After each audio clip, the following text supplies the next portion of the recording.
The Forbidden Truth About Altering Reality. The Story of Jacobo Grinberg. Chapter 1. On the morning of December 8, 1994, a man walked out of his home in Mexico City and vanished. No body, no struggle, no message, nothing. His clothes were still in the closet, his passport untouched, his research notes left open on his desk, as if he stepped away for a moment and never came back. This wasn't just anyone. This was Jacobo Grinberg, a neuroscientist on the verge of announcing a discovery that, if real, would have rewritten everything we believe about consciousness, perception, and reality itself. Police reports were inconclusive. Federal agencies shrugged. Colleagues whispered theories. Friends insisted he had uncovered something dangerous. Very dangerous. Because in the weeks before he disappeared, Grinberg had become convinced that reality wasn't fixed, that the mind interacted with a hidden structure beneath existence, and that some people, certain people, already knew how to manipulate it. He called it la lattice, the lattice, a framework that connects everything: your mind, my mind, matter, energy, thought, intention, all woven into a single field. To some, it sounded like genius. To others, like madness. But to those who knew him well, one detail stands out. Jacobo wasn't afraid. Not yet. He was excited, eager, as if he had seen something extraordinary, something he believed the world was finally ready for. And then, he was gone. No ransom, no trace.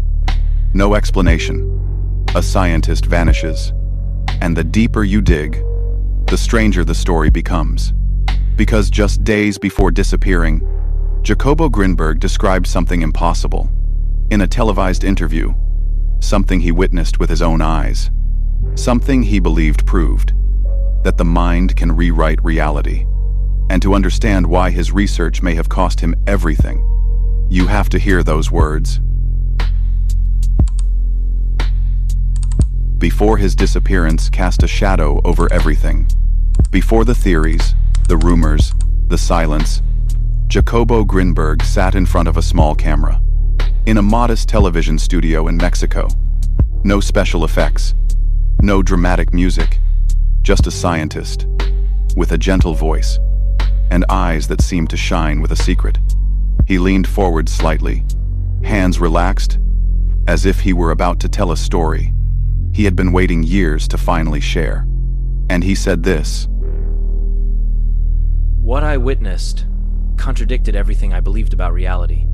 There were people who arrived with damaged organs, and she simply replaced them. It isn't the surgery that's surprising. It's what happens around her, as if reality itself adjusts to what she needs to do. When I saw this, I understood that reality is not rigid. It is malleable. The mind doesn't just perceive reality, it participates in it. The host shifted uncomfortably, clearly expecting something metaphorical, something symbolic. But Jacobo wasn't speaking in metaphors. He was describing a woman, deep in the mountains of Mexico, a woman whose existence defied every rule of biology, medicine, and everything we call possible. And in that interview, Jacobo wasn't scared. He wasn't hiding anything. He wasn't whispering in code. He was excited, like a child who had discovered another world. Behind the one adults insist is real. He smiled softly and began recounting what he had seen. He paused, searching for the right words. The host blinked, unsure if he heard correctly. But Jacobo continued, his voice soft, almost reverent. He described standing in a dimly lit room, watching an elderly woman with a rusty knife. Not a scalpel, not medical equipment, but a mountain knife, large, crude, completely inappropriate for surgery. Yet she worked with precision that no surgeon could imitate. No anesthesia, no sterilization, no monitors, no machines. And still, the patients recovered. Some instantly, some over the next days, without infection, without complications, without scars. Jacobo looked at the interviewer again. He wasn't smiling anymore. Not because he doubted what he'd seen, but because he knew that he was crossing a line from which he couldn't return. The host cleared his throat. "Are you saying," he asked, "that she could change physical reality?" Jacobo nodded slowly. This was the moment he spoke a truth that many believe he was never meant to say publicly. Because if Pachita was real, and if what Jacobo witnessed was real, then everything we think we know about consciousness, healing, and the physical world changes. And that is exactly where the danger began for Jacobo.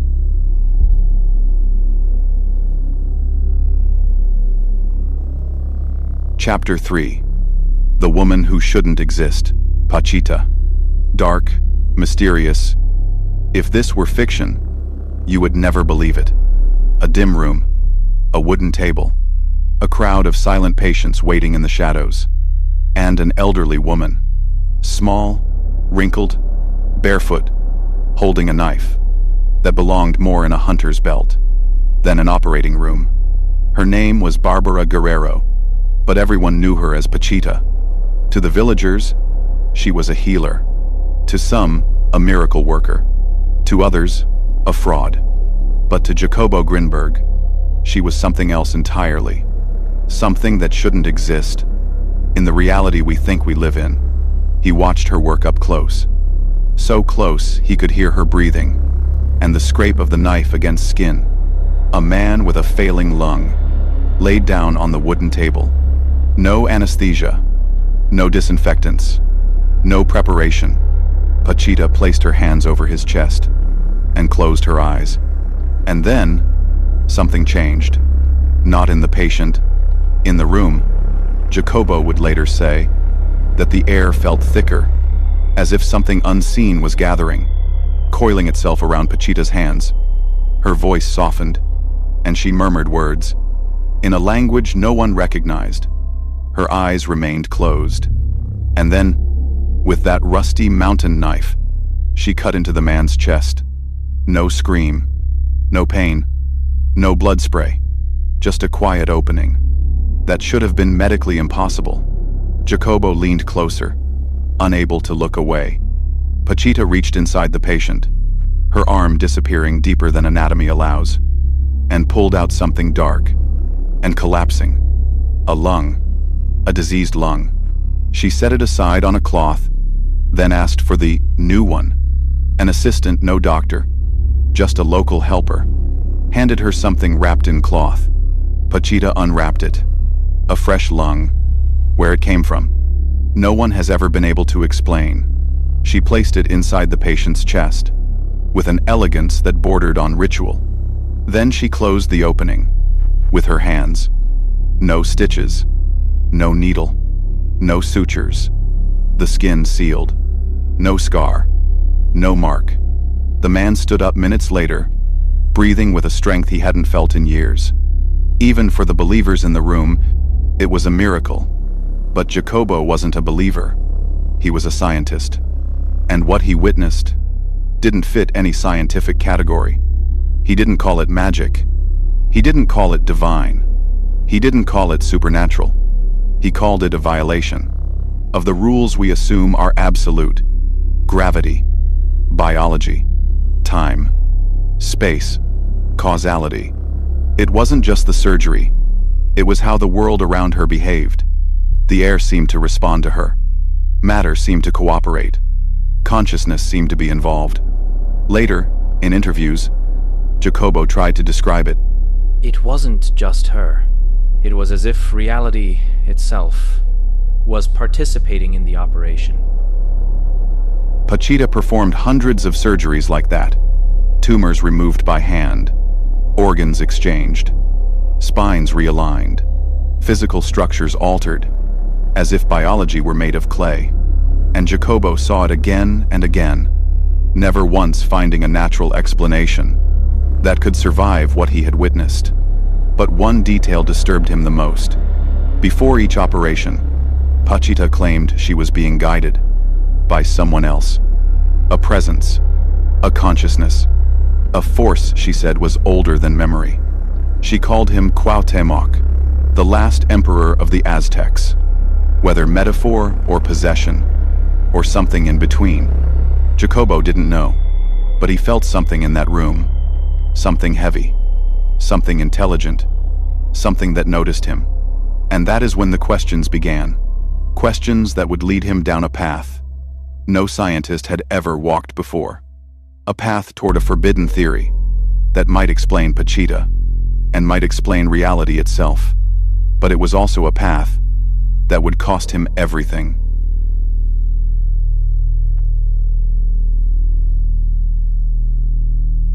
Chapter 4: The Boy Who Questioned Reality. Long before the laboratories, before the interviews, before the disappearance, Jacobo Grinberg was a quiet boy, growing up in Mexico City. He wasn't athletic. He wasn't loud. He wasn't the kind of kid who caused trouble. He was observant, the kind of child who watched the world as if he were standing slightly outside of it.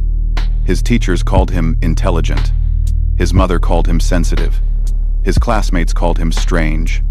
Because while other children played, Jacobo stared at the sky and wondered why reality felt so thin. But the moment that shaped his life, the moment that split it into before and after, came when he was just 12 years old. His mother died suddenly. No warning. No preparation. No softness in the transition. She was simply gone. Adults tried to comfort him. It's the cycle of life. She's in a better place. Death is natural. But none of those answers worked for Jacobo. He didn't ask the normal questions a grieving child asks. He asked something far more dangerous. What exactly is reality? If something so real can disappear so quickly? He stared at her empty room, at her clothes, at the impressions her body had left on the bed. Everything looked the same, but everything felt different. He realized, in that moment, that reality was not as solid as it appeared, that the world we experience is fragile, like a thin sheet stretched over something deeper. And he wanted to know what lay underneath. So he started experimenting. Small things at first. Telepathy with his friends. Meditation. Visualization. Trying to influence random events. Trying to sense emotions in others.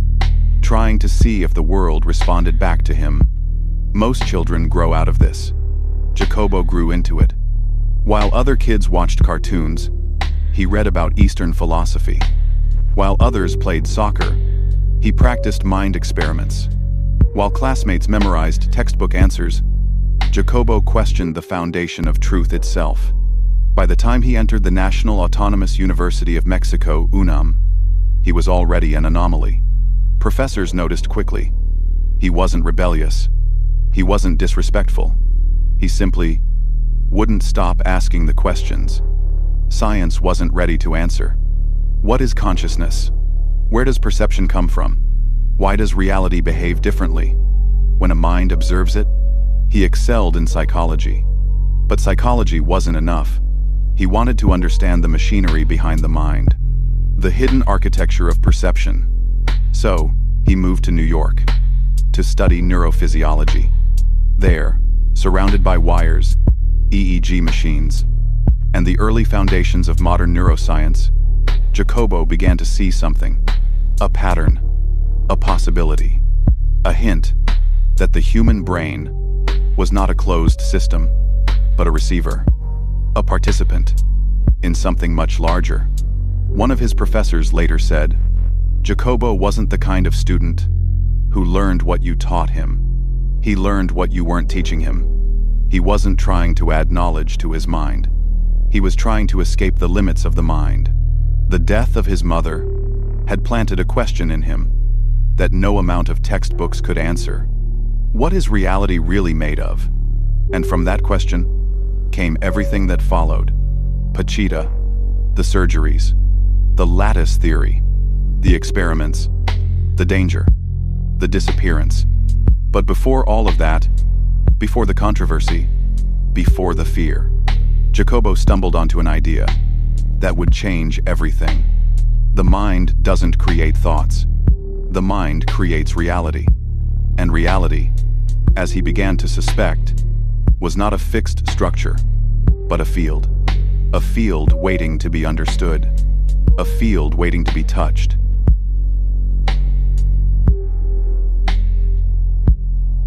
Chapter 5. The Forbidden Blueprint of Reality, the Lattice Theory. Every revolutionary idea begins as a whisper. And Jacobo Grinberg's whisper was this: reality is not created by matter. Reality is created by consciousness. Not metaphorically, not spiritually, literally. He called the foundation of existence la lattice. Not a grid you can see, not a structure you can touch, but an underlying field, a cosmic fabric woven beneath everything. To Jacobo, the lattice was the hidden operating system of the universe, a field that connects every mind, every object, every atom, every moment, every possibility, into one continuous, interactive whole. He described it simply: the lattice is the structure that unites everything that exists. If that sounds like science fiction, you're not alone. When Jacobo first proposed this theory, colleagues whispered behind closed doors. They called it mystical, unscientific, irresponsible. But then Jacobo said something that made even skeptics go silent. The lattice is not a belief. It is measurable. He wasn't talking about metaphorical connection. He was talking about information exchange between minds, matter, and space. According to Grinberg, your thoughts ripple into the lattice. Your attention changes how the lattice behaves. Your emotion shapes the configuration of the field. Your intentions distort it like gravity distorts space. And if a mind becomes trained, focused, coherent, synchronized, it can interact with the lattice and alter reality from the inside. That was the key to Pachita. Not magic, not superstition, not miracles, but a human mind fully synchronized with the hidden field of existence. And when Jacobo watched her, he didn't see chaos or randomness. He saw method. He saw a pattern.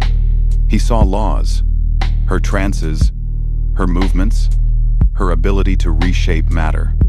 All hinted that she had learned, through tradition or intuition, how to slip her consciousness into the lattice. Once inside, she wasn't healing the body directly. She was altering the blueprint behind it. The physical change was simply the consequence. This was the moment Jacobo realized: the mind does not live inside the brain. The brain lives inside consciousness. He believed the lattice held everything: memories, perception, matter, intention, healing, time itself. To him, Pachita wasn't breaking reality. She was interacting with the part of reality most people never see. He explained it like this: to alter the lattice is to alter matter. To focus the mind is to shape the field. And if you can shape the field, you can shape reality. This wasn't mysticism disguised as science. This was a scientist daring to say what quantum physics is only now beginning to imply. Reality is participatory. Consciousness modifies the world. Observation is creative. But Jacobo was about to take it further, much further, into territory that would unsettle not only scientists, but governments, institutions, and power structures. Because if the lattice exists, and if minds can communicate through it, then consciousness is not isolated. It is shared. It is networked. And if two minds can synchronize, they can access reality together. This idea was no longer philosophical. Jacobo was about to prove it. In a dark, silent chamber, in the basement of a laboratory, what happened next should have been impossible. Chapter 6: Experiments that broke science. The mind-to-mind connection. To prove the lattice was real, Jacobo did something most scientists fear. He put his theory to the test. Not with philosophy, not with metaphors, not with mystical language, with data, electrodes, shielded rooms, controlled conditions, repeatable procedures. He built a chamber, but not just any chamber.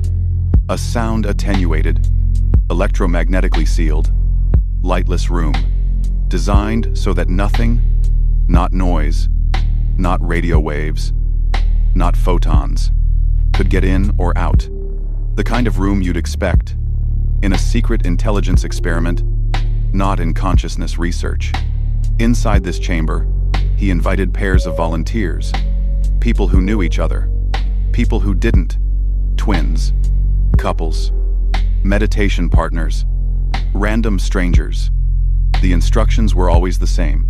Sit, close your eyes, don't speak, don't touch. Try to feel each other's presence. For minutes, sometimes hours, nothing happened. And then, something did. Participants began reporting.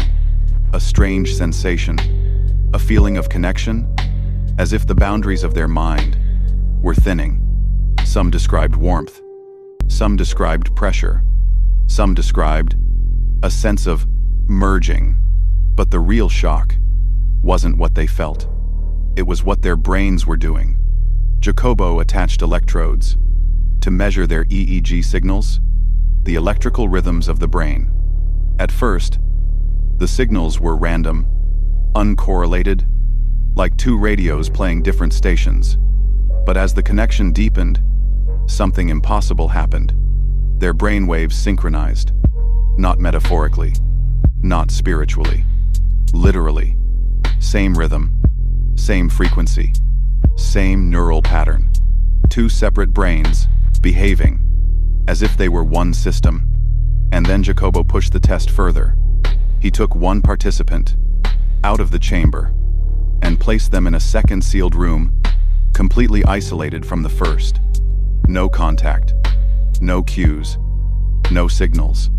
This time, the person remaining in chamber A received a series of bright light flashes, simple visual stimuli, known to produce a distinctive spike in the EEG. Every neuroscientist knows this pattern. It's called an evoked potential. What happened next should have been impossible. When the stimulated participant's brain fired an evoked potential, the unstimulated participant's brain fired the same pattern.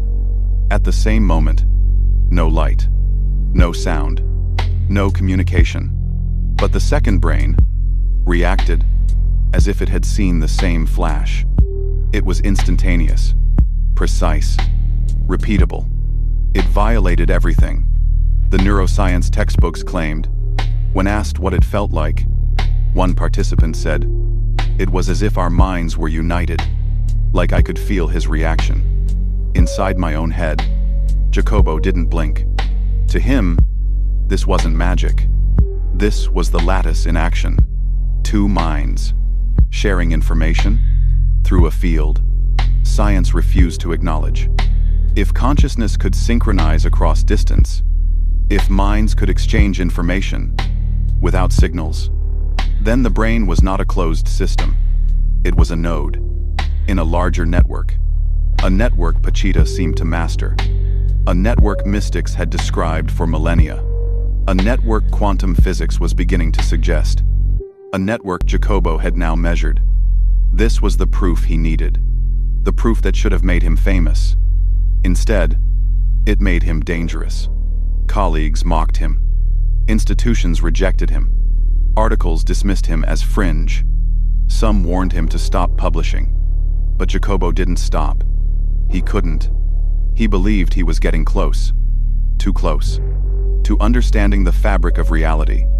And as pressure mounted, as critics intensified, as strange individuals began attending his talks and asking questions no normal scientist would ask, he started to realize that the line between discovery and danger was thinner than he ever imagined. The lattice was not just a theory, it was a threat. And somewhere, had started paying attention.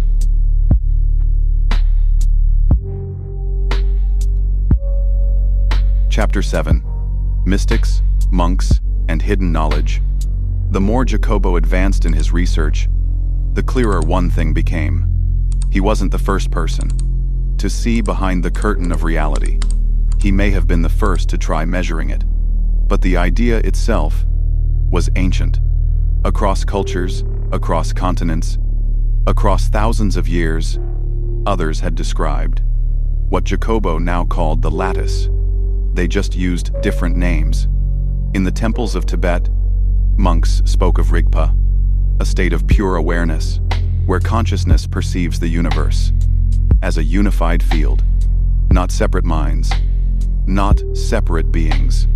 One field, one fabric, one mind experiencing itself through many forms. In India, the ancient texts described Akasha, a cosmic layer underlying all things, where information, emotions, memories, and even future possibilities were stored like waves in an infinite ocean. In shamanic Mexico, healers claimed to enter altered states, where the boundaries between mind and matter became permeable, fluid, changeable. These weren't metaphors, they were descriptions, observations, echoes of a hidden truth. And Jacobo recognized the pattern. As he traveled, studied, interviewed, and lived with indigenous communities, he began to see that Pachita was not an outlier. She was a practitioner of a knowledge far older than science itself, a knowledge that treated reality not as a rigid structure, but as a living field, where intention, attention, and vibration shape the physical world. Jacobo realized that shamans weren't primitive. They were experts, navigators of consciousness, who had learned to manipulate the lattice through rituals, trance, and focus. Meanwhile, modern science was still arguing about whether consciousness even exists as anything more than neural firing. He once wrote, "Ancestral practices are not superstitions. They are technologies of consciousness." His words didn't sit well with the scientific establishment, but he didn't stop. If anything, these ancient parallels gave him confidence, because the deeper he looked, the more he found the same idea reflected everywhere. In the psychology of Carl Jung, where the collective unconscious connects all human minds through symbols and archetypes. In quantum entanglement, where two particles separated by distance still behave as one system. In non-locality, where information seems to exist outside of space and time.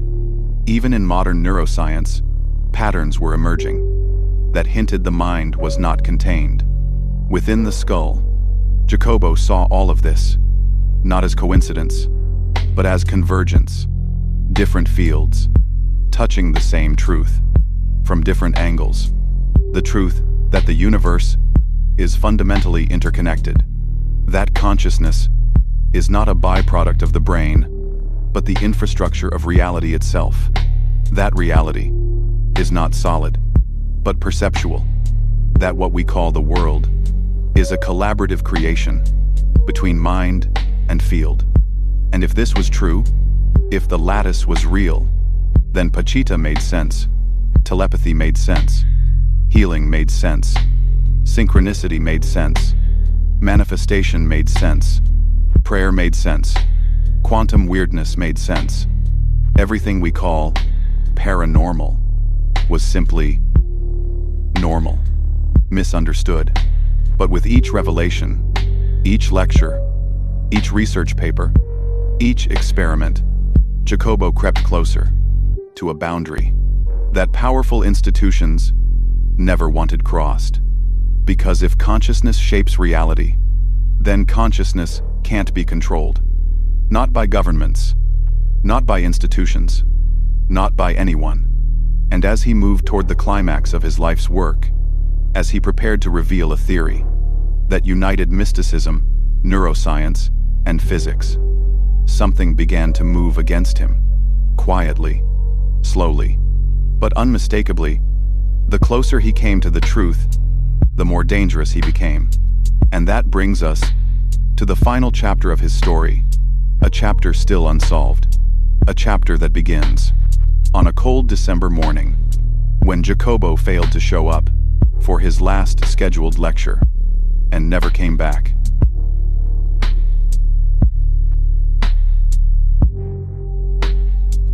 Chapter 8. The Day He Disappeared. December 8th, 1994. A date that should have been just another routine day in the life of a researcher. A conference room had been reserved. Colleagues were waiting. Projectors warmed. Notes prepared. Jacobo Grinberg, Mexico's leading mind consciousness researcher, was scheduled to present the latest results from his most ambitious experiments. But that morning, he never arrived. At first, people assumed he was running late. Traffic, maybe. A sudden errand. A missed alarm. But as the hours passed, confusion became concern. Concern became alarm. And alarm became something darker. Because there were no signs. No calls. No messages. Nothing disturbed inside his home. No signs of struggle. No witnesses. No clues. He was simply gone. Like someone had pressed delete on a human being. The last person to see him alive was his wife, Teresa. And then, as if scripted for a noir film, she also vanished days later. 2 disappearances. No bodies. No traces. No explanations. Authorities filed missing persons reports. Colleagues searched. Friends begged for answers. Nothing. Jacobo Grinberg had evaporated from the physical world, just as he was preparing to explain what reality is. But here's where things turn from strange to disturbing. Theories began to circulate. Some whispered behind closed doors. Others boldly published in articles and forums. Theory 1. Government intervention. Jacobo's experiments hinted at mind-to-mind connectivity, non-local perception, and the ability of consciousness to influence physical systems. Imagine the implications for intelligence agencies, military programs, covert operations. A scientist proving telepathic communication wouldn't just be interesting. It would be classified. Some believed he was taken, silenced, recruited, or neutralized. Theory 2. He reached a state of consciousness beyond the physical. Followers of his work suggested that Jacobo may have achieved what yogis, monks, and shamans describe as merging with the field, a transition into a non-local state, beyond the physical body. In other words, he didn't disappear. He shifted, a dimensional slip, a consciousness exit, a crossing into the lattice itself. Far-fetched? Maybe, but it aligns disturbingly well with what he was studying. Theory 3. He was forced to stop his research. As Jacobo approached a unified explanation, connecting neuroscience, quantum physics, and mysticism, the pressure around him increased. Funding disappeared. Colleagues received warnings. His research was mocked publicly, yet quietly monitored. Some investigators believe that someone or some institution did not want his final paper published, not because it was wrong, but because it might have been too right. But the most unsettling part? He had told friends. He was on the brink of a breakthrough. He was excited, energetic, convinced that he was finally ready to reveal something big, something that would change everything. And then, silence. His lab emptied. His notes never recovered. His data missing. His final manuscript gone. A man who explored consciousness, connection, and reality itself vanished without a footprint. One investigator said, "It's as if he walked out of our reality and never returned." Others believe someone helped him walk out, or forced him out, or erased the trail so clean it might as well never have existed. To this day, Jacobo's disappearance remains one of the most mysterious cases in modern scientific history. No closure, no answers, only questions. Questions that point toward something he may have discovered. Something hidden inside the structure of reality itself. Something, someone, didn't want the world to know.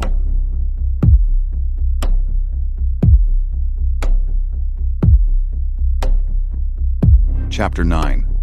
The legacy they tried to bury.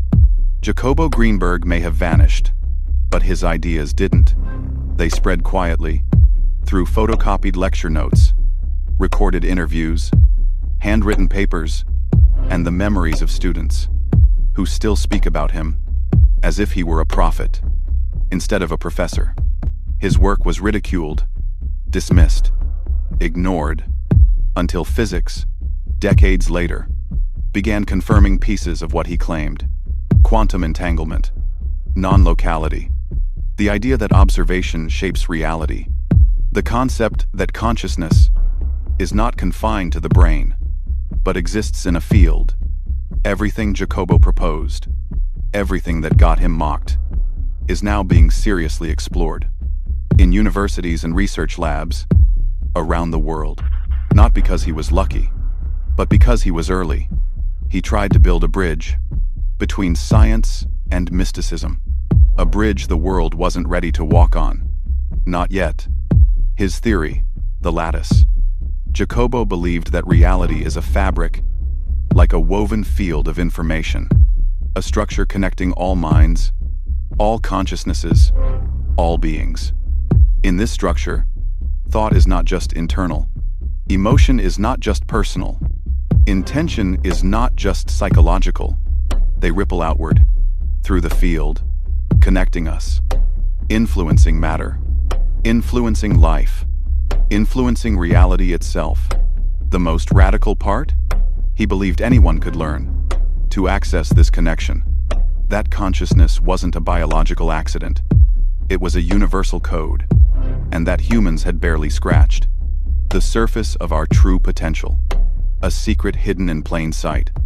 Today, neuroscientists, quantum physicists, and even spiritual teachers are rediscovering what Jacobo tried to warn us. Reality is not solid. It's not fixed. It's not separate. It's responsive. It's shaped by perception, molded by attention, and influenced by the observer. Meaning, your mind is far more powerful than you've ever been told. And the limits you believe you have are illusions. The same illusions Jacobo spent his life trying to dissolve. In the end, what did Jacobo find? We may never know. The final manuscript he was working on was never recovered. His experiments gone. His journals missing. His data erased. As if someone wanted the world to forget what he discovered. But here's the mistake. They never saw coming. Jacobo didn't leave us with answers. He left us with questions. And questions are more contagious than truth. Questions spread. They grow. They survive censorship, silence, and even a scientist's disappearance. And now, for a new generation, Jacobo's work has become something else. A spark. A reminder that reality is not a prison, but a door. And some people, like him, dared to open it. Before you go, ask yourself this. Have you ever felt connected to someone in a way you couldn't explain? Have you ever sensed something before it happened? Have you ever felt reality bend around your thoughts or intentions? Maybe you're not imagining it. Maybe you're experiencing the same field Jacobo tried to map. Maybe, just maybe, his disappearance isn't the end of his story. It's the beginning of yours. If this story made you question what reality really is, you're not alone. Subscribe, like, and share if you want more documentaries that explore the edge between science, consciousness, and the unknown. And tell me in the comments, do you believe Jacobo Grinberg discovered something real? Or did he cross a line humanity wasn't ready for? or if something else is of your interest. Thanks for watching.